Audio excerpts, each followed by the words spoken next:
사는 한 여인이 있었습니다. 늘 외롭고 힘들었죠. 고통스러웠습니다. 그래서 크리스마스가 가까이 오는 것을 보면서 늘 입으로 되뇌었어요. 이럴 때 산타크로스더라도 좀 와서 나한테 좋은 선물이다 주고 갔으면 얼마나 좋을까. 그런데 정말 24일이 되니까 산타 할아버지가 선물 자루를 어깨에 메고 나타난 거예요. 얼마나 감격이 됐는지 감격의 눈물을 흘렸어요. 그런데 이 산타 할아버지가 그냥 자루를 그냥 어깨에 메더니 가버리는 거예요. 이런 말을 남기고, 우는 아이에게는 선물을 안 준다.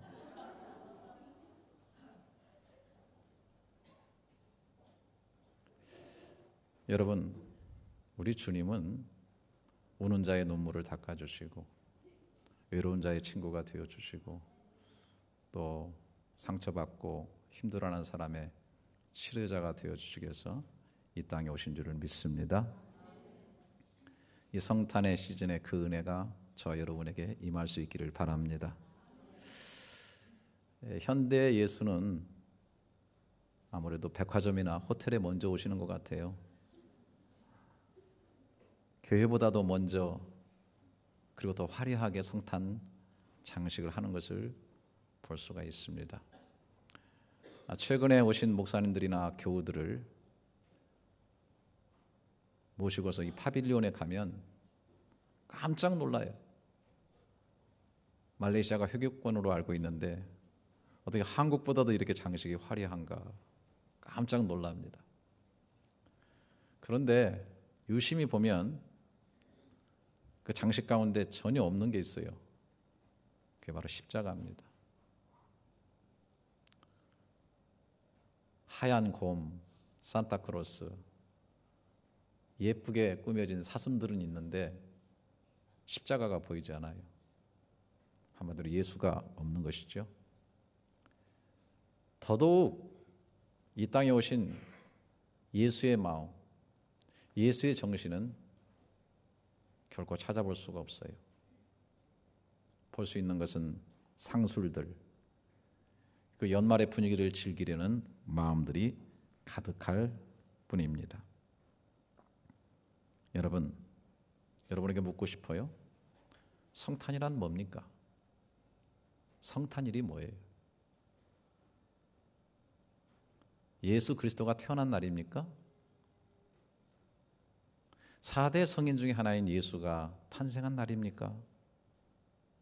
정확하지가 않습니다. 우리 예수 믿는 사람들은 단순히 그렇게 대답하면 안 됩니다. 성탄의 정의가 오늘 본문에 분명하고 정확하게 나와 있습니다. 6절, 7절을 저는 들고 싶은데요. 그는 근본 하나님의 본체시나 하나님과 동등됨을 취할 것으로 여기지 아니하시고 오히려 자기를 비워 종의 형체를 가지사 사람들과 같이 되셨고 그랬습니다. 한마디로 말하면 완전하신 하나님이신 예수 그리스도께서 인간의 몸을 입고 이 땅에 오신 날이에요. 한마디로 말해서 하나님이 사람 되신 날, 이것을 우리는 성탄이다 이렇게 얘기할 수가 있을 것입니다. 오늘 본문은 이 성탄에 대해서 얘기를 하면서 정말 중요한 것은 그 성탄 속에 하나님의 마음이 깃들어 있다는 거예요. 그 마음을 헤아려 가지고 그 마음을 품고 사는 삶을 살라고 우리에게 얘기하고 있는 거예요. 이 5절에 보니까 너희 안에 이 마음을 품으라 곧 그리스도 예수의 마음이니, 예수의 마음을 품고 살아라. 근데 그 예수의 마음을 설명하면서 밑에 6절, 7절을 계속 보게 되면 하나님이신 예수님께서 인간이 되시는, 그 낮아지는, 세상으로 내려오시는 그 마음을 품어야 된다라고 얘기를 하고 있는 것입니다. 원래 이 원문에 보게 되면 이 마음이라고 하는 단어가 직접적으로 나오지는 않습니다. 그래서 어떤 성경에는 태도로 번역하기도 해요. 대부분의 그 영어 성경 이 버전을 보게 되면은 다 attitude라고 하는 단어를 쓰고 있어요. 그래서 NIV 같은 데 보면 Your attitude should be the same as that of Christ Jesus 이렇게 되어 있어요. 그런데 이 원문에 나오는 헬라어 단어 이 포르네오라고 하는 것인데 이것은 심적 훈련을 하다 마음을 훈련하다는 뜻이 있어요. 그래서 킹 제임스 버전판에서는 Let this mind be in you which was also in Christ Jesus 이렇게 했어요. Let this mind be in you. 분명히 거기는 마음이라고 하는 단어를 쓰고 있거든요. 저는 이렇게 해석하고 싶어요. 사실 태도라고 하기보다는 예수님 안에 깃들여 있는 그 마음을 우리도 훈련해서 그 마음이 우리 속에 있게 하라 그 말이에요. 우리 속에 있게 하라. 성탄의 마음을 훈련하고 그 마음을 우리 속에 있게 하라. 저는 오늘 이 크리스마스 때 정말 가장 축복된 선물로 여러분들에게 주어질 수 있다면 여러분들 마음속에 정말 이 성탄의 마음이 깃들여지고 성탄의 마음을 품고 살아갈 수 있는 그런 축복이 있기를 주님의 이름으로 축원합니다. 첫 번째 것은 6절에 그 성탄의 마음이 무엇인가를 얘기를 하고 있어요. 그는 근본 하나님의 본체시나 하나님과 동등됨을 취할 것으로 여기지 아니하시고 한마디로 하나님이시지만 하나님이신 것을 취하지 않는 그 마음이에요. 이 구절을 잘 해석하려고 하면은 그는 근본 하나님의 본체시나가는 이 말을 잘 해석해야 돼요. 예수님은 원래 하나님의 본체였다. 이 본체라고 하는 헬라어 말은 모르페라고 하는 말인데 형상, 본성, 모양이라는 뜻을 다 같이 가지고 있어요. 그래서 이단들은 이 모르페라고 하는 단어를 아주 왜곡되게 해석을 많이 해요. 어떤 본질이라든지 근본이라기보다는 어떤 모양, 형태 쪽으로 자꾸 이렇게 해석을 하려고 그래요. 사실 이 뒤에 보면 7절에 오히려 자기를 비워 종의 형체를 가지사 사람들과 같이 되셨고라고 하는 그 종의 형체라는 말 있죠. 그 형체라는 말도 원문에는 똑같이 모르페예요. 그러니까 그들은 이렇게 해석하려고 해요. 자꾸 사람의 모양을 예수님이 취하셨지 않느냐. 그런 의미에서 본다면 앞에 있는 단어도 하나님의 어떤 본질이고 하나님 자신이라기보다는 어떤 하나님의 형태를 가지고 있는 신적인 그런 존재, 그런 존재가 인간이 된 것이라고 해석하는 사람들이 있어요. 근데 여러분, 저는 여기서 분명하게 얘기를 합니다. 이 모르페라고 하는 하나님의 모르페라고 하는 이 단어가 하나님의 본질, 완전한 하나님을 얘기하는 것과 마찬가지로 종의 모르페를, 종의 이 형체, 이 본체를 가졌다는 말도 완전한 인간을 하나님 예수님께서 가지셨다는 말로 우리가 해석해야 된다는 것입니다. 똑같이 해석을 해야 돼요. 한마디로 말하면 예수님은 50% 하나님, 50% 인간이 아니고 완벽한 100% 하나님이시고 완벽한 100% 인간이 되신 하나님이라고 하는 것입니다. 100% 인간이셔야만 인간이 지은 죄를 대신해서 죽어서 인간의 죄를 사할 수 있어요. 그런데 모든 인생은 100% 다 죄가 있기 때문에 어느 인생이 죽어도 누구의 죄를 속할 수가 없어요. 죄 없는 인간이 되시기 위해서는 100% 하나님이신 인간이 죽어야 돼요. 그래서 예수 그리스도는 100% 하나님이신 거예요. 뿐만 아니라 한 사람이 죽어서 모든 사람의 죄를 영원히 속하려고 하면 완벽한 하나님적 퀄리티를 가지고 있어야 돼요. 그래서 인간의 구원의 필요 충분 조건을 완벽하게 갖추신 예수님, 완벽하게 100% 모르페세우, 하나님의 본체이실 뿐 아니라 모르페둘로스, 종의 본체와 본질, 인간의 본성과 본질 그 자체를 완벽하게 가진 그러한 존재라고 하는 것입니다. 어떻게 이렇게 될 수 있느냐? 저도 잘 모릅니다. 하나님이시니까 그렇게 우리 구원을 위해서 하신 것을 그냥 믿음으로 받아들이시기를 바랍니다. 여러분, 이단은 항상 이 부분을 치고 들어와요. 여러분, 이 세상에 신을 믿는 다른 종교나 이단들은 거의 다 어디 집중되어 있느냐? 바로 이 예수 그리스도에게 집중이 되어 있어요. 여러분, 만약에 예수는 단순한 성인 중에 하나였다, 이건 그냥 세상 도덕이 된 겁니다. 또 100% 하나님은 아니고 천사장 정도의 수준. 그럼 귀신 할 때 그냥 귀신 신자, 하나님 할 때 대문자 갓이 아니고 소문자 갓, 이게 여호와 증인들이 하는 얘기입니다. 이단들이죠. 또 그분은 인간으로 태어나셨는데 하나님의 영이 그에게로 들어가서 저를 완전하게 사로잡으니까 그가 구원자로서 메시아로서 바뀌어지게 되면서 하나님의 아들로서 존재하시면서 그 시대의 메시아와 그 시대의 구원자로 사셨다. 이거 이단입니다. 특별히 박대선이나 문선명, 요즘 아주 들끓고 있는 이만희, 다 마찬가지예요. 안산홍, 하나님의 교회, 이런 것들이 다 뭐냐면 예수가 하나님의 영이 임하셔가지고 완전히 하나님의 나라를 깨닫고 그 시대에 하나님의 아들로서 역할을 하시면서 메시아로서 구원의 역할을 하셨다. 근데 그 시대는 갔다는 거예요.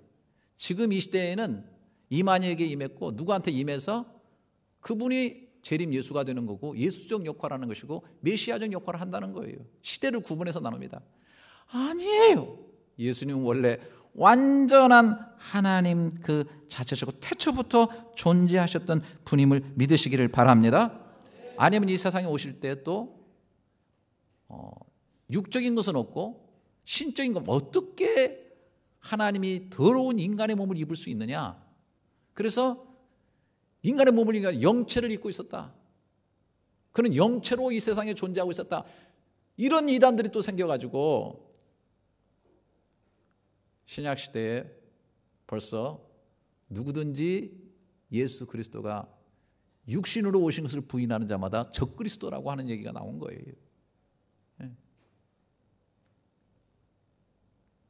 그러니까 예수가 완벽한 하나님이라는 것을 손상하든 완벽한 100% 인간이 있다는 것을 손상하든 어느 쪽이든지 다 손상하면 그것이 다 이단이 되는 것이에요. 예수님은 100% 하나님, 100% 인간 되심으로 말미암아 그분이 이뤄놓으신 십자가의 구원은 100% 효력이 있다는 것을 믿는 것이 완전한 믿음인 줄 믿습니다. 여기서 아멘 크게 해야 되는데 구석구석 이단 비슷한 사람들이 보이는구나.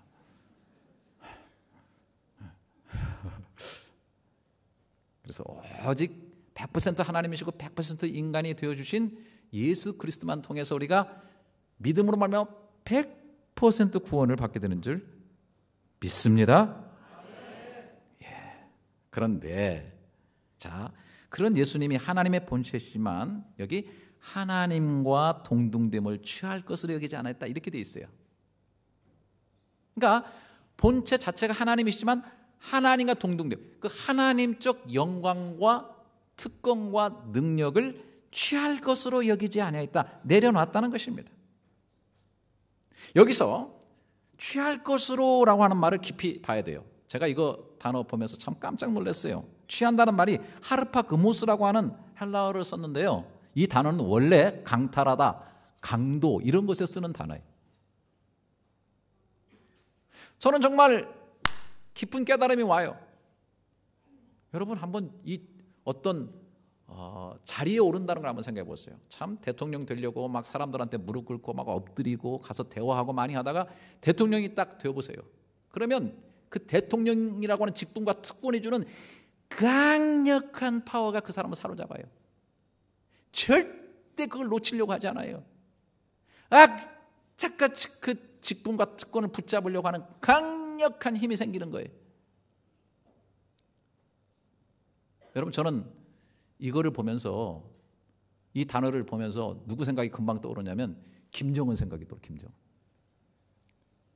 그 어린 친구가 그 권력을 유지하려고 말이죠, 몸부림을 치는데, 그냥 가까운 제2인자 고모부도 장성택에도 여지없이 잡아다가 반동분자로 하루아침에 낙인 찍어가지고 철봉에다 매달고 기관총으로 쏴가지고 잔인하게 처형을 하고 그 측근들을 처형하고 말이죠. 여러분, 그 자기 직분, 자기 직위, 그 자기 특권을 강탈하려고 하는 그 강력한 몸부림이 거기 보이잖아요. 권력은 이런 속성을 가지고 있는 거예요. 얼마나 무서운지 몰라요. 저는 죄송합니다, 뭐 좌파의 사상 같은 건 제가 좀 이해하려고 하는 것 같아요. 이해할 수 있을 것 같아요. 그런데 이런 체제가 뭐가 좋다고 종북이 되는 것은 제가 정말로 이해하지 못하겠어요.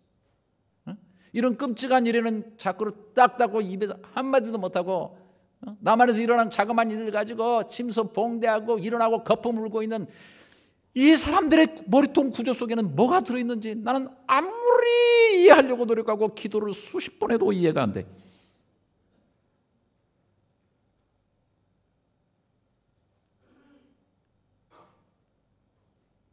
이러한 하나님 되심의 특권과 하나님 되시는 이 권력과 이 능력을 취할 것으로 여기지 않냐고 버리면서 이 땅에 오셨다고 하는 이 사실이 얼마나 놀라운 것인지 몰라요. 쉽게 되어지는 일이 아니에요.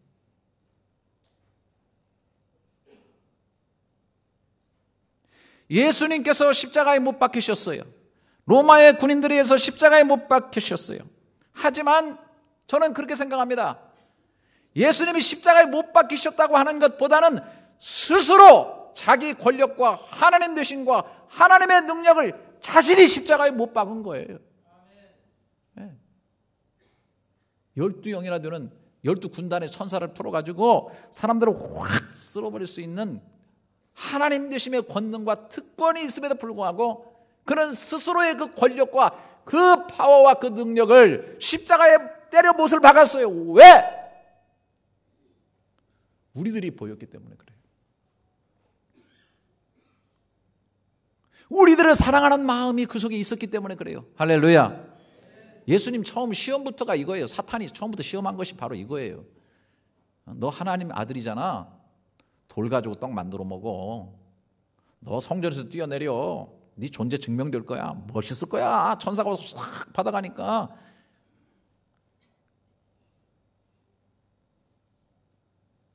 여러분, 그거는 자기 치장하고 자기 존재 증명하려고 주어진 게 아니에요. 우리 꼭 예수 믿는 사람들은 그 생각 꼭 해야 돼요. 진짜 이거 정말 잊어버리면 안 돼요. 그 잊어버리면 목사도 타락하고요.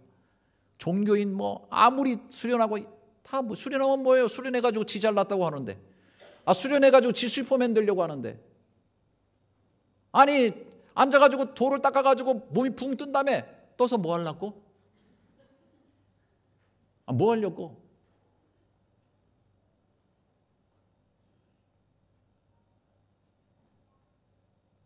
여러분, 종교적 우파가 돼가지고 우리가 힘을 얻게 되면은 동성연애자들 다 싹쓸이하고 모든 악을 일수할 수 있고, 종교적 좌파들은 우리가 파워를 가지면은 가난한 사람들 다 먹여 살리고 악덕 기업주도 싹 쓸어버리고 좋은 세상, 뭐 낙원 같은 세상이 올 것 같지만요, 여러분 다 이거 신기루에 불과한 겁니다.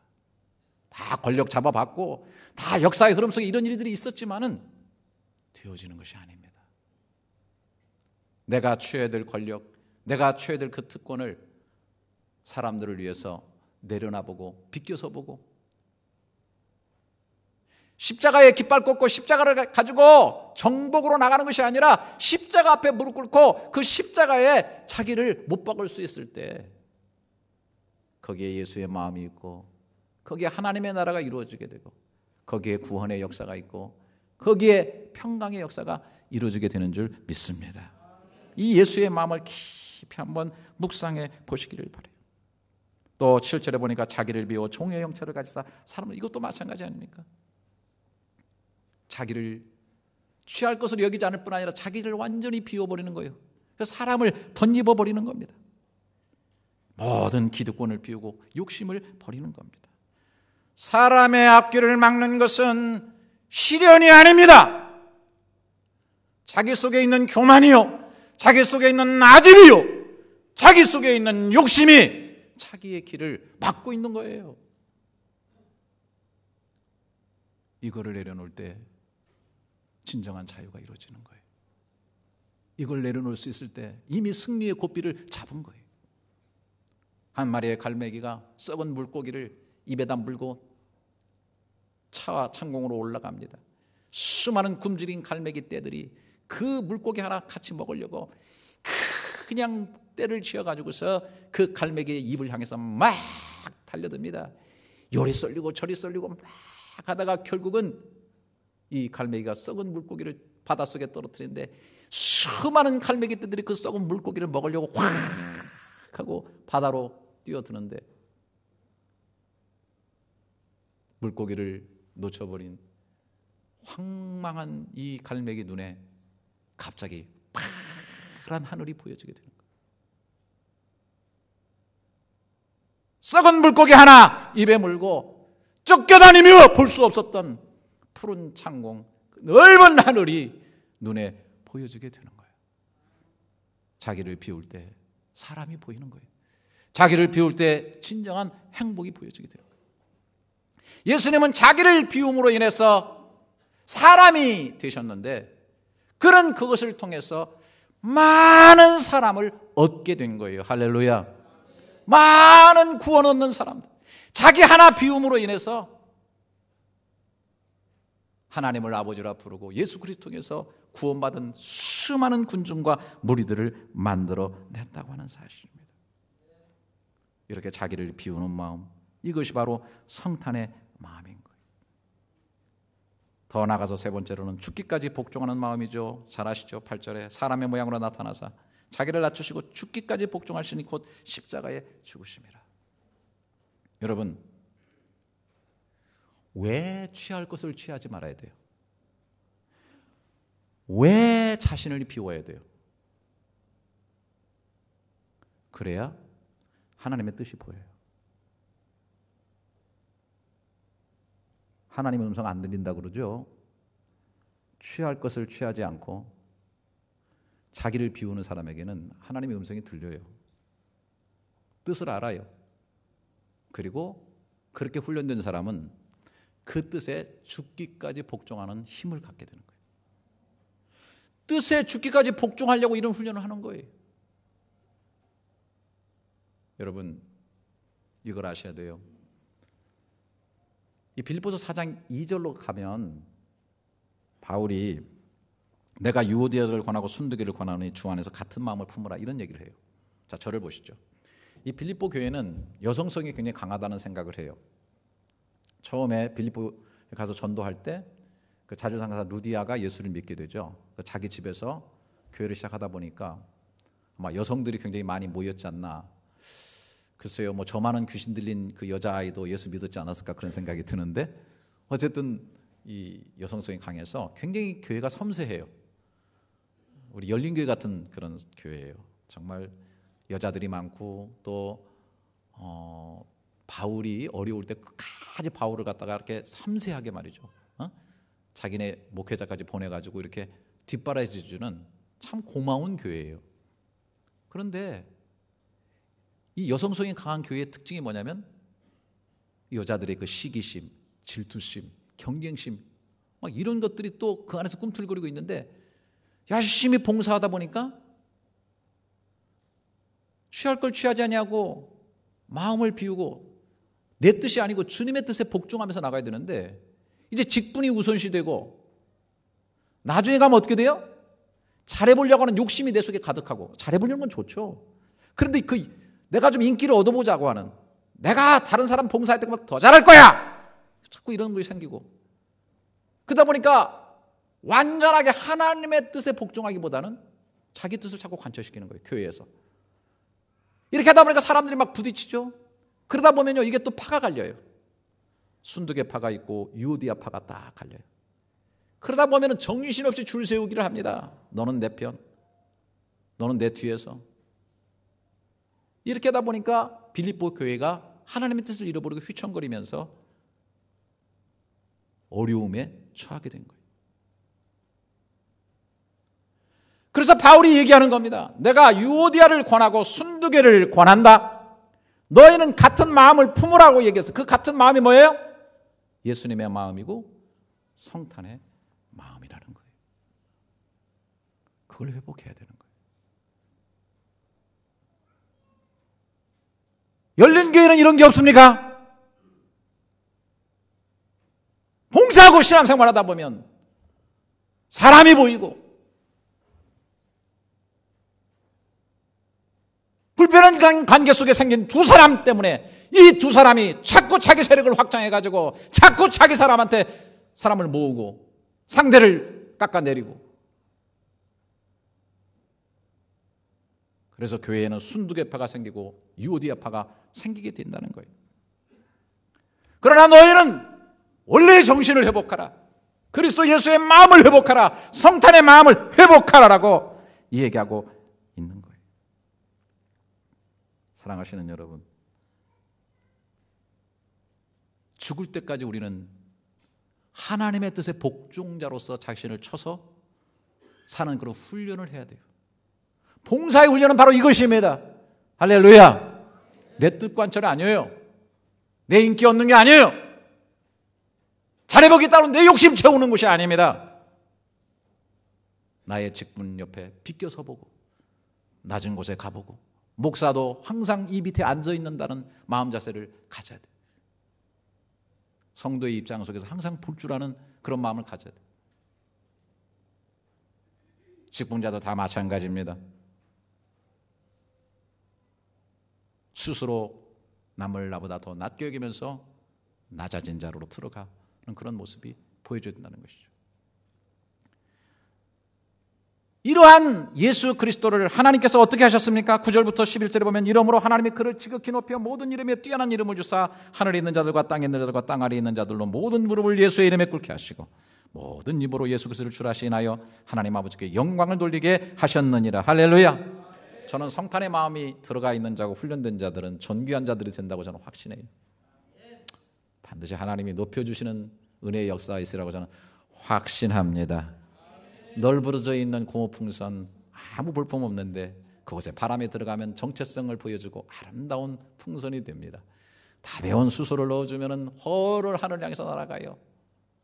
모든 것을 다 내려놓으신 그 예수의 마음 우리 속에 품고 살면요 우리의 정체성이 회복이 돼요. 아름다운 모습으로 변해요. 항상 높이 올라가는 그런 삶으로 존귀한 삶으로 그러니까 낮아진 자 높아지고 죽고자 하는 자 살게 되는 하나님의 역사가 이루어지게 되는 거예요. 구원이란 뭡니까? 내 힘으로는 절대로 의를 못 이루거든요. 내 힘으로는 절대 구원받을 수 없거든요. 그 어떤 종교적 행위, 그 어떠한 나의 공로를 가지고도 안 되거든요. 그래서 나는 미천한 죄인이라는 사실을 철저히 깨닫고 자기를 완전히 비우고 내려놓은 사람이 오직 성탄하신 예수 그리스도의 그 구원의 은총만을 가슴속에 받아들이게 될 때 우리는 하나님의 자녀가 되고 영생에 들어가게 되는 하나님의 나라의 높은 반열에 하나님이 우리를 세워주게 되는 줄 믿습니다. 우리의 삶 가운데도 마찬가지예요. 늘 그러한 마음, 성탄의 마음 품고 살아가게 되면 그 사람이 존귀하게 되고 그 사람의 이름이 높아지게 되고 그 사람을 하나님이 세워서 일하게 되는 거예요. 여러분, 그 책 아시죠? 트리나폴리스가 쓴 꽃들에게 희망이라는 책이 거의 40년 동안 오랜 세월이 지났지만 많은 사람에게 생명력 있는 메시지로 다가가고 있어요. 주인공은 줄무늬 애벌레가 아니에요? 그 애벌레들이 말이죠 나뭇가지를 타고서 올라갑니다. 자꾸 위로 꿈틀꿈틀 기어서 올라갑니다. 때로는 서로 경쟁하면서 치고받으면서 올라가요. 한참 올라가다가 이 줄무늬 애벌레가 노란 칼라의 애벌레를 만나가지고 사랑에 빠지기도 하고 달콤한 시간을 갖기도 해요.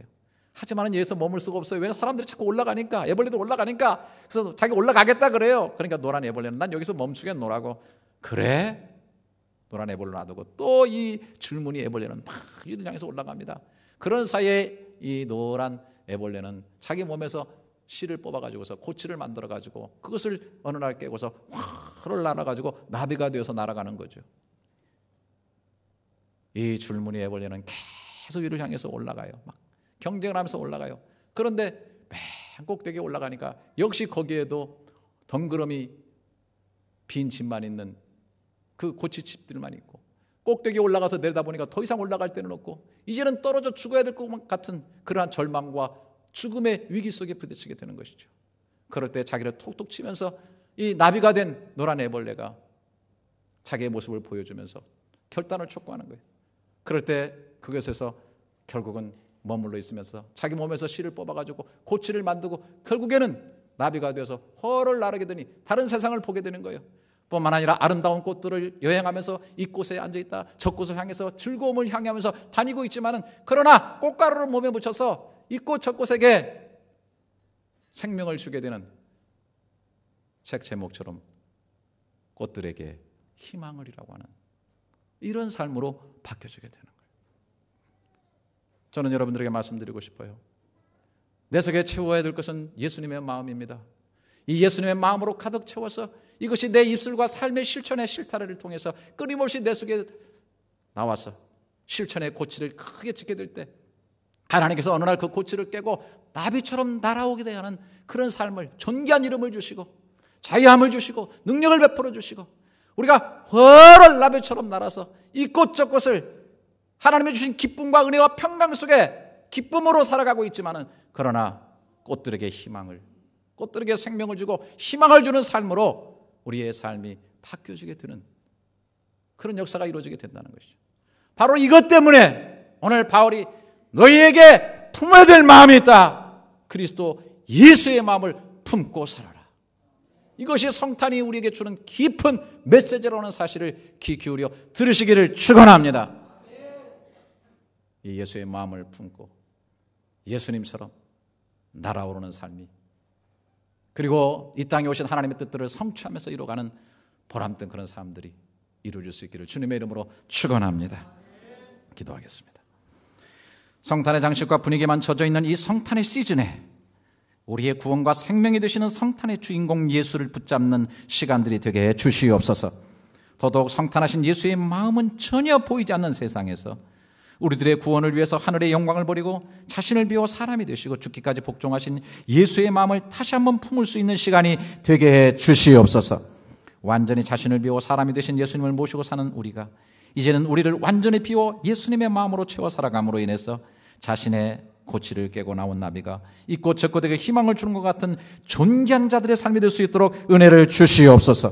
마음이 외로운 사람들, 육신이 아픈 사람들, 삶에 지쳐있는 사람들, 소망 잃은 사람들, 앞길에 막막하게 느껴지는 사람들을 성탄의 사랑으로 품어주시고 치료와 회복과 새로움을 덧입혀 주시옵소서.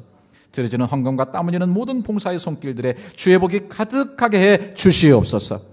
예수 존귀하신 이름으로 기도드립니다. 아멘.